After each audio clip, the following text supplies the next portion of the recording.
Good evening, everyone. Thank you for joining in this evening. Welcome to Shaping Global Citizens. Shaping Global Citizens is basically a series of events which we are conducting for study abroad aspirants to interact with the global leaders, professors, and industry experts who will be coming into our sessions and speaking for their respective fields, wherein which will help study abroad aspirants to seek guidance and clarity on various destinations, universities, test requirements, scholarships, policies, and various other details which you may look for seeking. As we all know, that with so many courses and options of universities available, it at times becomes difficult and confusing which to know which career path to take, and hence counseling plays a very vital role in making decisions. So today we have Mr. Kunal Sandhu, who is the founder and CEO of Talentel and Cogito Hub. Cogito Hub is basically a digital career testing and profiling platform that empowers students and young professionals to succeed by making right career decisions on subjects, courses, colleges, and other things. Prior to starting Talentel and Cogito Hub, Mr. Sandhu has over a decade of experience working with companies like Unilever, Accenture, Pepsi Company, and which includes a lot of working and advising organizations from various countries across the globe. So now I would request Mr. Kunal to take this session up and enlighten all of us on how career counseling can help realize one's true potential and hence make informed decisions. Mr. Sandhu, over to you, and thank you for joining in and taking out time to explain it to us. Thank you. Thank you so much, and good evening, everyone. We will start this presentation with a brief clip. Now, this clip, voiceover may not be audible to everybody, but there is content which you can read. It's an interesting clip on careers.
So this is a great example of how a one-size-fits-all, if it doesn't work in the case of a t-shirt, it shouldn't work in the case of careers either.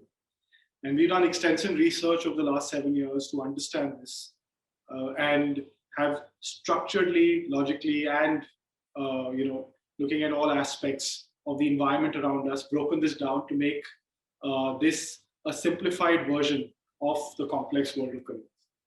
Now, why is it important to make right career decisions? The most important thing to understand is career decisions are based on external and internal.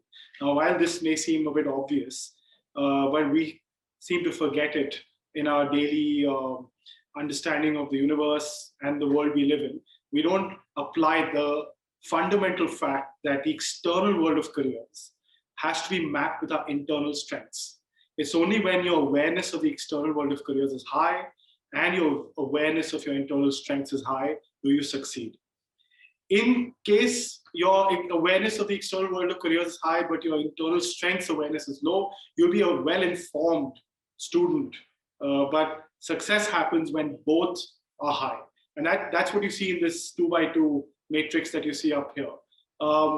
It's very important to understand that the excellence, to strive for excellence over mediocrity and knowing your options, and is what comes together to succeed in all aspects of life.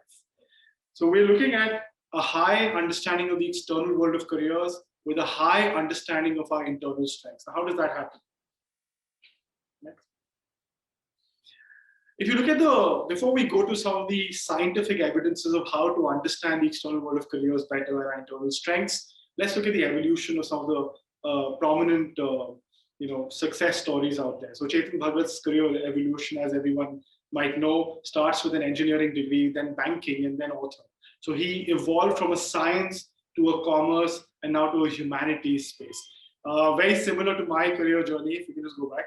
I was an engineer in electronics who did my MBA in finance, and I then worked in the space of marketing and now in the space of humanities.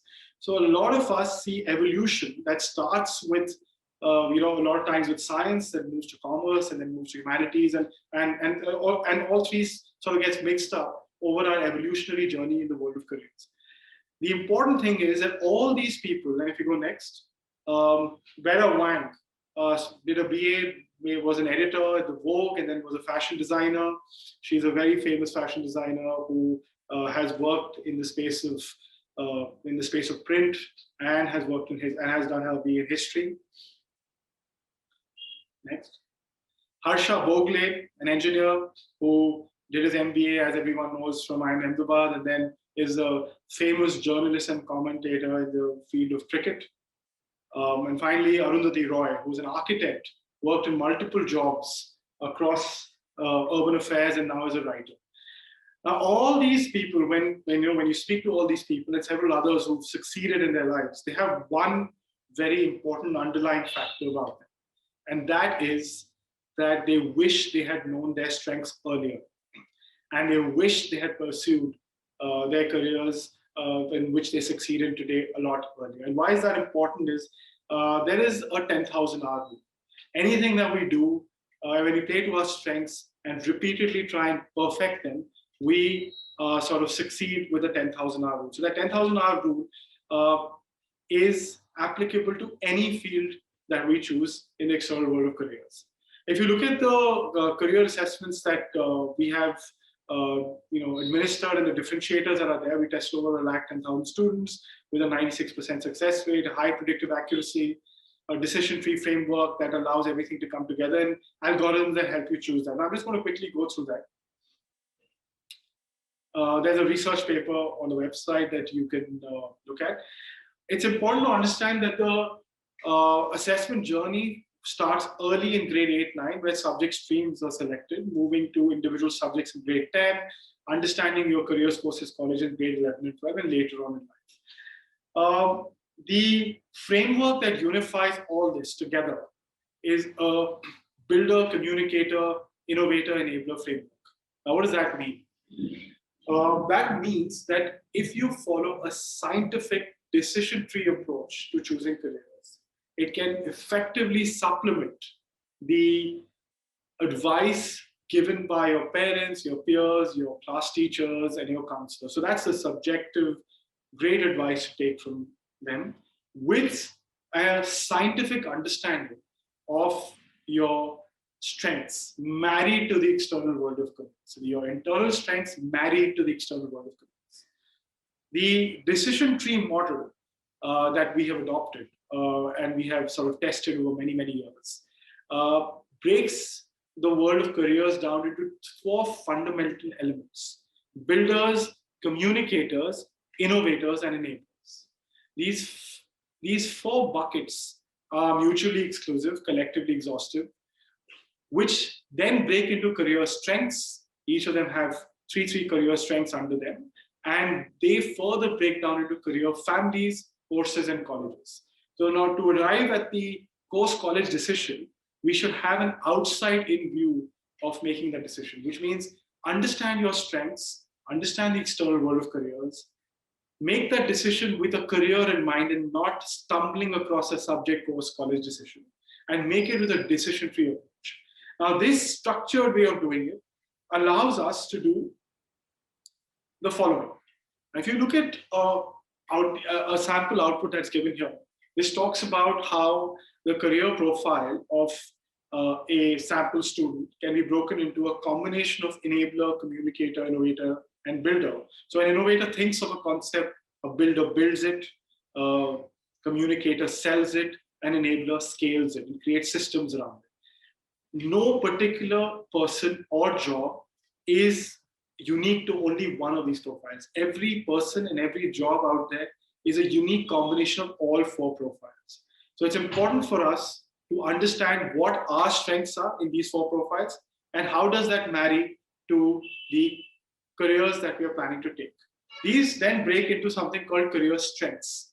Career strengths are, we've come up with 12 exhaustive career strengths that break the four profiles into three each. So strengths like fiscal, structure, and procedure are around enabler, which are more about following regulations, structure, working in a defined system and a hierarchy. Sometimes also, and a lot of careers around law, banking, doctors come under this.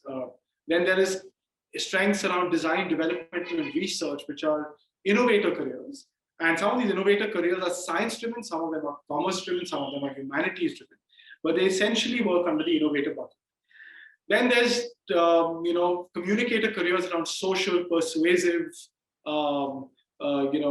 social, persuasive, and enterprising that are around working with people and working in an extroverted, people-oriented manner. There are some communicator careers that are introverted as well. We touch on that. Careers are around authors and bloggers, which are more introverted. And finally, builders, which are either engineers who build products or CEOs that build companies. Those are careers around builder, which are technical and mechanical and even operational. Operational is a CEO career, which works around builders. Now, all these 12 career strengths are all present in all of us. All of us uniquely possess and have over our lifetimes of nature and nurture, from our genetics to even our lifetime experiences over the age of 15 to 20, possess these career strengths in varying proportions. What we need to figure out through scientific assessment of your personality, aptitude, motivation, and interests is which are your relative strengths and which are your relative areas of development. It's important to understand the word relative because these strengths cannot be compared with anybody else. It's a self-assessment, it's an assessment to understand who you are, and then map it to the external world of careers. The external world of careers is given on the right side. 20 career families are listed here, and these 20 career families uniquely define the entire world of careers, and then which break into, and there's a detailed report, we will brush upon that, then which break into 4 or 5 career roles under each career family, and which then break into courses and colleges. So that's a scientific outside-in way of making that decision. These career families have three career strengths, 3 to 4 career strengths written in front of them. And if you notice, for example, business administration is fiscal, procedural, structural, but also it's operational. So there are dominant yellow, in the case of business administration, it's a yellow career family, which is an enabler career family, but it also has some red in it, which is builder career strength. So career families also aren't unidimensional. They are multidimensional with multiple career strengths that require you to do those career families. And I must caution this to everybody out here. And I say this to a lot of students over the last many years. In fact, we've assessed, counseled more than 2 lakh students in the last couple of years itself, is that you must understand that giving an exam and getting through a job or a college is not doing the career. The career happens for the rest of your life. And a lot of us, just like the examples I took before this, will do multiple careers in your lifetime. And as Robert Frost said in The Road Not Taken, your 2 roads diverge in a wood, and we take the ones either less traveled or often traveled by. These 2 roads will keep diverging every 3 to 4 years of your life. So whether you're in grade 8, moving to grade 9 in an IB curriculum, or grade 10, moving to grade 11 in a CBSE curriculum, or going to college and then after college doing a postgrad and doing a job. When that happens, you need to know what your strengths are, because if you're a dominant innovator, you like working in an unstructured ideas environment with concepts and ideas. You don't want to be working in a structured 9 to 5 kind of an environment. While it is possible for you to become a chartered accountant because it's an exam that you clear, the personality, motivations, and interests that are required will not enable you to succeed as much as you would succeed if you played to your strengths in a more concepts and ideas environment, and vice versa. If you're a structured, regulation-driven person, if you were given, to sit under a tree and discover gravity like Newton did when the apple fell on his head, you would be like, I want to work in a structured framework. And for me to work and sit for hours before something really occurs to me may not be very motivating and inspiring. So the motivations, the interests, and the personality supplement the inherent aptitude we have to do a career. So the aptitude is one element of that. Your academic scores are one element of that. There's also the other element of personality, motivation, and interest. Additionally, I must, highlight this, let's go to grade 11, 12, the next one. Additionally, I must highlight that, in the case of innovator careers, it's another example of a grade 11, 12 output. In the innovator careers, you will see that careers around science tend to be engineering driven, especially in India, where engineering is considered the only science option apart from being a doctor if you're a medical student as well. Within the science option, there are innovator science options and there are builder science options. The innovator science options are around scientists and research. So those are the research career strengths. The builder science options are around engineering, which is technical and mechanical. Now we need to understand, are we more builders? Are we more innovators? There's a stark difference between a builder and an innovator. Builder tends to be more extroverted and task-oriented. So if you create a 2x2 matrix in your mind, a builder will be more extroverted and task-oriented, and an innovator will be more introverted and influence-oriented. Now, what does that mean? It means that when you are given a project, do you look at delivering the outcomes of the project, or do you look at creating the concepts around the project and like working at every stage of the innovation pipeline of the project? A lot of us are driven by outcome. We want to see a sales number happening. We want to see a finished product like a car that we co-created in a company that we work in. But a lot of us want to work on the ideation side. So innovators and builders, 2 distinct career paths of the same subject, which is science, the same subject stream, which is science. So there, a similar thing can be looked at in the commerce space, where when you're a finance professional, are you a finance professional that wants to run companies? Are you an operating person? Are you operational? Or are you finance in the fiscal sense, where you want to work in the investment banking and the rules and regulations framework space? So are you more enabler, which is chartered accountant, or are you more builder, which is operating or CEO or business manager? So these roads keep diverging in the same subject combination, same subject streams, into different parts of careers, which you see on the right side, which we saw in the previous output as well, where depending on your career strengths, those 20 career families can get sorted into a decreasing order, and you look at the top 5 more carefully to make decisions. Then you look at the next 5, and you finally try and evaluate the bottom 10 to see that whether while you may still be interested in the bottom 10, and that rarely happens because the assessment takes into account your interest as well. But you could look at the bottom 10 and reevaluate whether you need to go after them in your courses and colleges. And this same applies when you've done your undergrad and you want to go to your postgrad. If you're an engineering undergrad, and a lot of people, and I'm only highlighting engineering here because a lot of people have in India, specifically tend to do engineering as a gateway to doing other courses later. A lot of them end up doing their MBA like I did, and a lot of other my peers did. And this kind of ends up, if you want to work in the humanities space, in the commerce space, and you see some of the career families here, about 85% are driven by your understanding of people and understanding of systems, which is enablers, communicators, and builders. Enablers, communicators, and innovators. And there's a 15% career families here, which are pure science driven. So I keep cautioning a lot of parents that, while it's great to do science, you need to be an outlier engineer or a doctor to succeed. Even the doctor, that is a very oft talked about career, is a very procedural career because it takes years of practice to do the job of a doctor. So if you're more innovator or communicator, you're more enterprising or persuasive. What I'm doing right now is the job of a persuasive person. You want to be looking at more career around design and developmental, or a career around marketing and hospitality or business and consulting, rather than a more procedural career, which is that of a doctor or a lawyer or a chartered accountant. I'll open up for questions right after this final two dashboards. Here, summary profiles, the detailed profiles on the website. We'll go through that right after this. But I'll open up for questions right after this. So we'll look at the grade 10 output.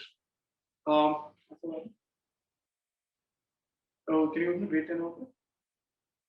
So if you look at the grade 10 output, the grade 10 output looks at career strengths to enable you to choose subjects. Again, the subject decision is not driven just by your aptitude or your academic performance, but by a deep understanding of what your personality, motivation, and interests are, combined with your aptitude and academic performance. Choose 16 subjects around the CBSE and other curriculums, ICSE and IB curriculums.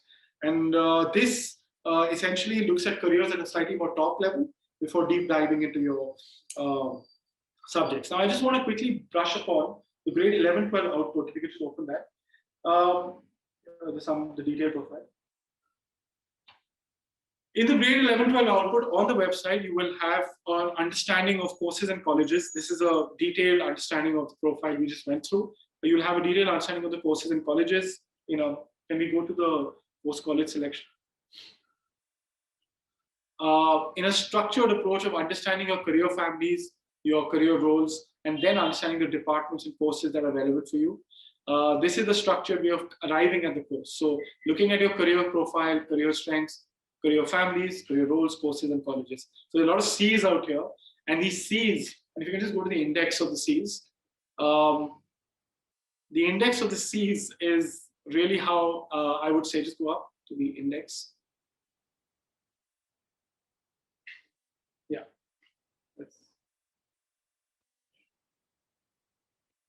To arrive at your courses and colleges, it's important to understand your overall profile, career strengths, career families, and therefore courses and colleges. So the structured way of reaching there. Before I address the most important part of a career profiling, which is personality, I'll open up for questions. Then we have a 5-minute session of personality. So any questions on the chat box, and we'll address them.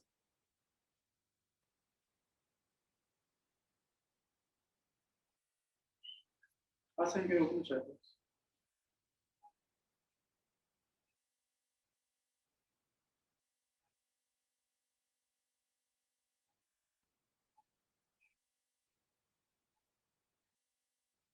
So I'll address a few questions.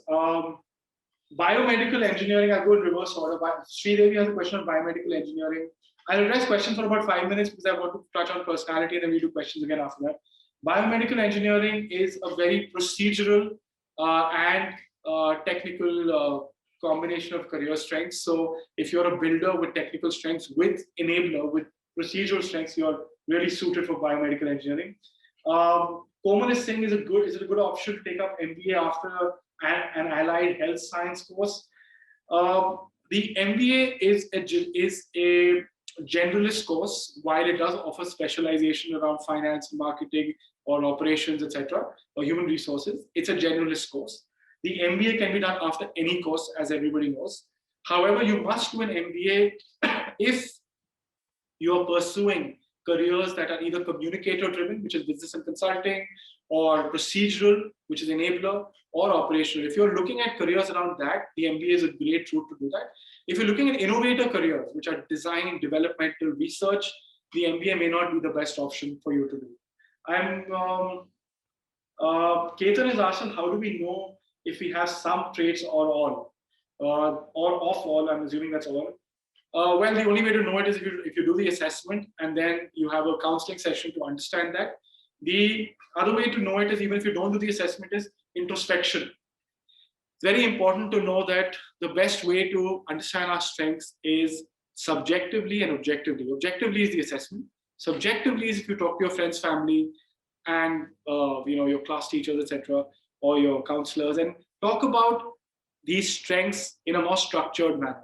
When you have a conversation, you try and have it subjectively, but try and fit it to this framework so you're able to make sense of it. So try and say that, what are they saying, and translate that into this framework, and that will help you make the decision. What is the right time to do an MBA? There is no right time. I mean, the best time globally is after 4 to 5 years of experience. The MBA is a route for a generalist career. I did an MBA from XRI Jamshedpur. However, it does not guarantee specialization. Specialization happens in two ways. Either you do a master's and a PhD in a certain field, or you work for a long time. You're more specialized when you work than when you just do a degree. So the MBA is a great way to get a job, possibly. But if you have experience, if you build on that experience, you're probably worth a lot more than just doing an MBA.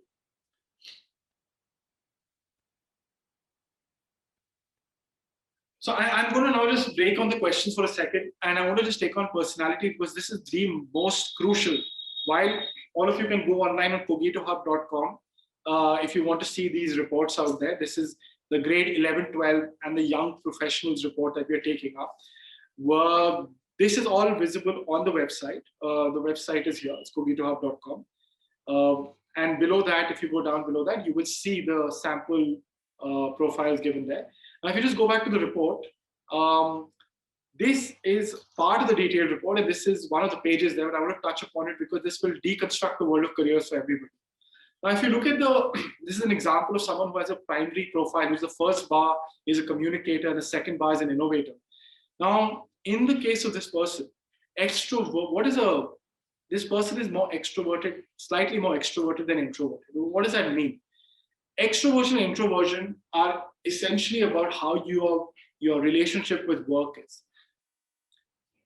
People who tend to, work with varied people, or they tend to have varied interests, or they tend to do multitasking, in simplistic words, are more extroverted.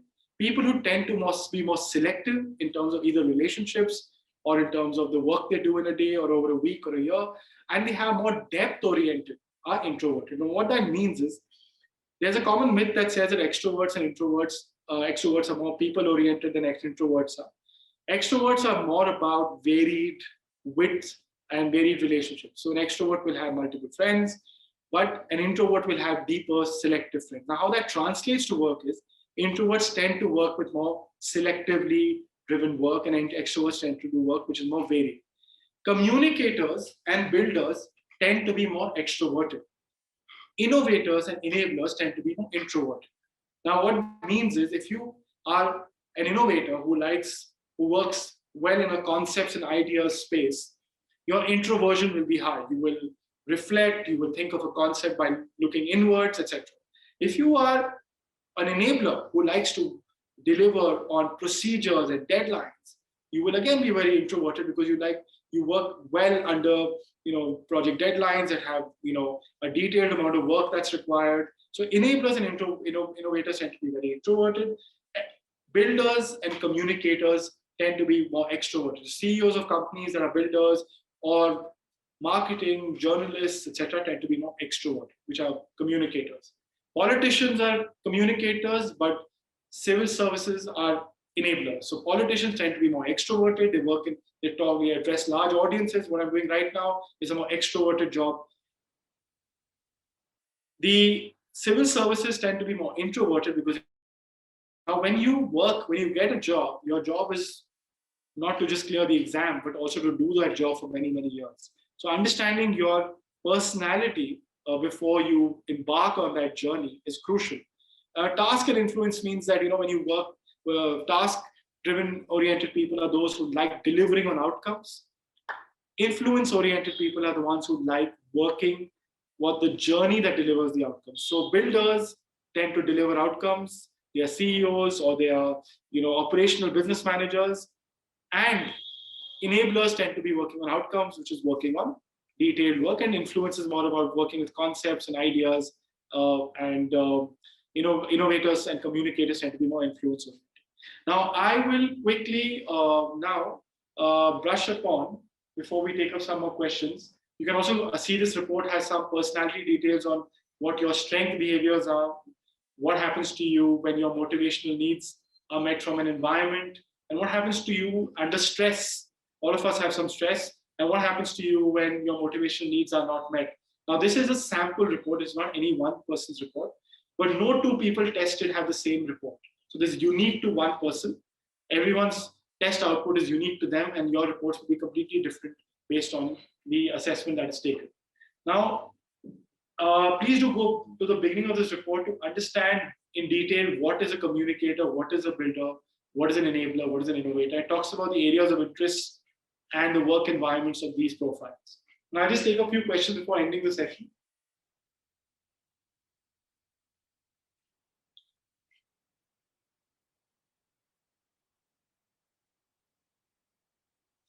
So somebody, Ramesh has said, which grade can this assessment be taken?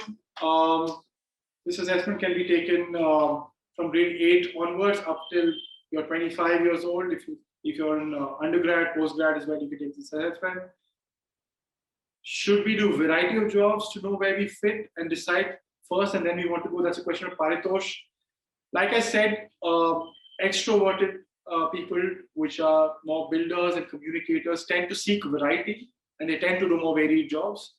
Introverted, which are more selective and depth-oriented, are innovators and enablers, which tend to be more selective about their jobs and do them for longer periods of time. So it really depends on what your profile is. But it's great to know your strengths so that when you are at a crossroads, which you will be several times in your life, you can make decisions based on your strengths.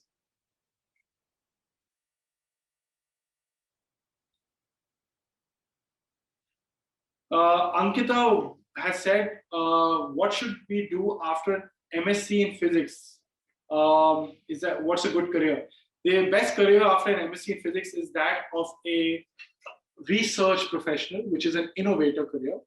And the research professional will have, whether you fit for that career will depend on whether how dominant is your research career strength and how dominant is your innovator profile.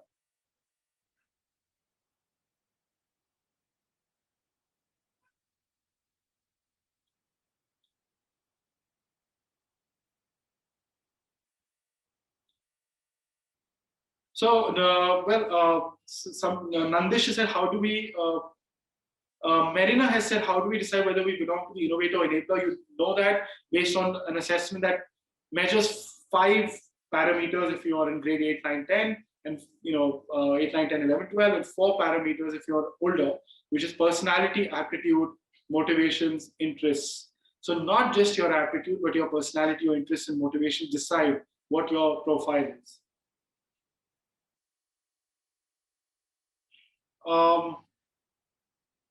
Hardik has said, can I take psychology as subject after grade 12? My master's in it, should I do my master's, but I don't have psychology class 12. The thing about the humanities space is that if you look at the career families here, out of the 20 career families, they are dominantly driven by humanities, then commerce, then science, which does not mean either of them is better or worse than the other. They're all equally important. And if you succeed in one of these career families, if your strength lies in them, you will succeed. And if you succeed, you will do well in it. both commercially and otherwise. And when you're motivated, you're inspired, you tend to do well in all aspects of it. Now, can you take psychology after class 12? If you haven't done it class 12, of course you can. In fact, a lot of the courses in the MBA are psychology driven, which is organizational behavior, understanding how culture works in an organization, deploying that culture through human resource management. So the MBA is a great course that also teaches you psychology, even though you haven't done it. But you could do it in your undergrad as well if you haven't taken it up in grade 12. You have to understand whether your strengths lie in the psychology space based on an assessment of what careers are suitable for you.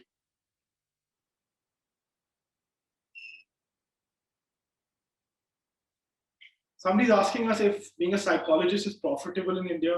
Psychologists can be many types. There's clinical psychology, there is school counseling psychologists, medical psychology, which is obviously the doctor route of psychology. All careers, and we have done extensive research on this, are equally profitable if you play to your strengths. All careers are equally not profitable if you don't play to your strengths. For example, if you are an engineer, but you're a mediocre engineer, you will be far less rewarded, even monetarily, if versus an engineer who's sort of an outlier. So doing a career depends on your strengths. Profitability is equally across all 20 of these career families that are there.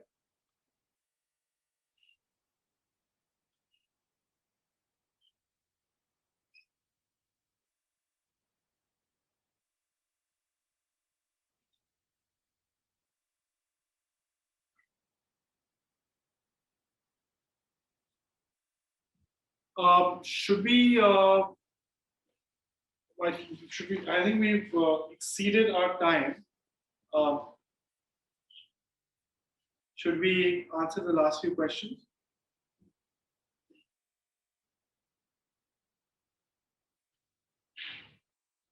What career should we take up after studying behavioral economics?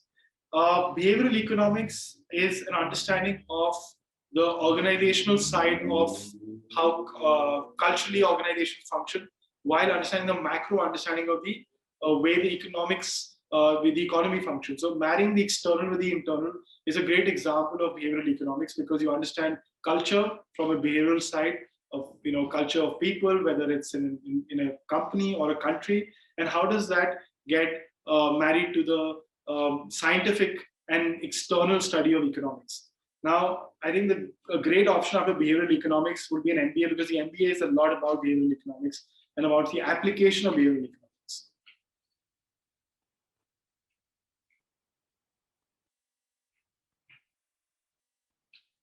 I want to pursue, so Marina, I said I want to pursue my career in content writing. What should I do right away after my graduation? Content writing is a great example of an introverted communicator. Now, I spoke about communicators being extroverted, which is what I'm doing right now. I'm being an extroverted communicator, but there are a lot of introverted communicators, and one of the examples of that is content writing. When you write, you're introvertedly writing, you're introspecting, and you're communicating through the power of writing. Now, to pursue a career in content writing, you could do it either in an ad agency or a creative agency, or even in companies. All companies have communication professionals who are responsible for two things: internal PR and external PR. Now, in internal communications is about writing to give announcements for the company's employees and team members internally. External PR is about writing content for the external world so that the communication of the company's revenues, profitability, results, etc., can be effectively and communicated in a controlled manner. So external communication, internal communication are very lucrative careers that a lot of content writers pursue. And the other one, like I said, is you can join a creative agency, or you can join other places where creativity is. So it really depends. If you are an enabler, a company would be a great place for you to join as a communications professional. If you're an innovator, then an agency where creativity is done through ad agencies and other agencies would be a great place for you to join.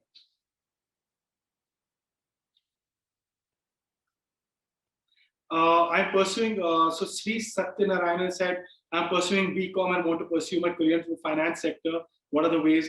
The finance sector, firstly, is a very enabler-driven career, which means it's fiscal, it's procedural. So for you to first understand whether you're fiscal and procedural, doing BCom is the first step, but also knowing whether your personality, motivations, and interests are married to your aptitude is important. So the ways to do that are either do MCom, but also do an MBA in finance, because a lot of the investment bankers, brokers, commercial managers are recruited from an MBA college, from the finance major of the MBA college. That's a great example of that. But it's a very administrative role. So you need to know that financial services and business administration, as you can see, the career families are enabler careers. So you have to have a very task-oriented, structured, procedural mindset. You need to be comfortable with the rules and regulations and following structure and process.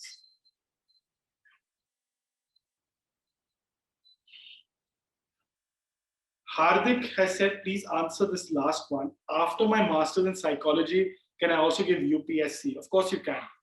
You can give UPSC after any course. That's the beauty of UPSC. And M. Saqib has said that I am totally confused. I don't know how to choose my career. By the way, I'm doing BSc.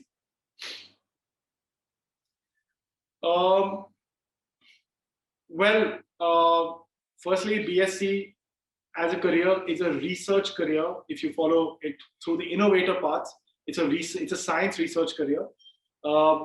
It is different from the builder science career, which is more technical and mechanical. So you've embarked on a journey on research. If you do an MSc and then a PhD, etc. If you are an innovator that likes that, if your research career strengths are strong, then you should do a master's in science. However, if you are either not driven by science, or you're not an innovator, you're more of a communicator or a builder who likes to work in engineering, or you wish to work in business administration roles as an enabler, or you want to run a company, then you need to switch your career. The way to do that is do a master's in a commerce field, and MBA is a great way to switch that career if you want to get out of the BSc. But you need to understand what part of the profile you're at first. Nisha has said that mind statistics is best. So how can I pursue this? Okay, so how do you pursue a career in the statistics field? Well, statistics is a very strong fiscal, structural, procedural. Again, it's a very strong enabler career. So statistics tend to work well in the business administration space, in the financial services space, and they are great support. So enablers are great support functions. If you wish to pursue a statistics career, there's a Central Statistics, Indian Institute of Statistics, which is in Calcutta, which is very prominent for a master's and PhD in statistics. But you have to understand that it's a long procedure, rules and regulations driven career that you need to follow, because statistics is about creating structure out of numbers. So if you fall in that bucket from an aptitude perspective and a personality perspective and an interest perspective, then you should do that. Great, I think we are done with all questions. Thank you so much. We are partners with Manya and Asa is showing it. And Manya is a great place to get this assessment done. And also to get counseling done. So you can get the assessment done and you can get counseling also done on this platform, on the Manya website, where we are partners.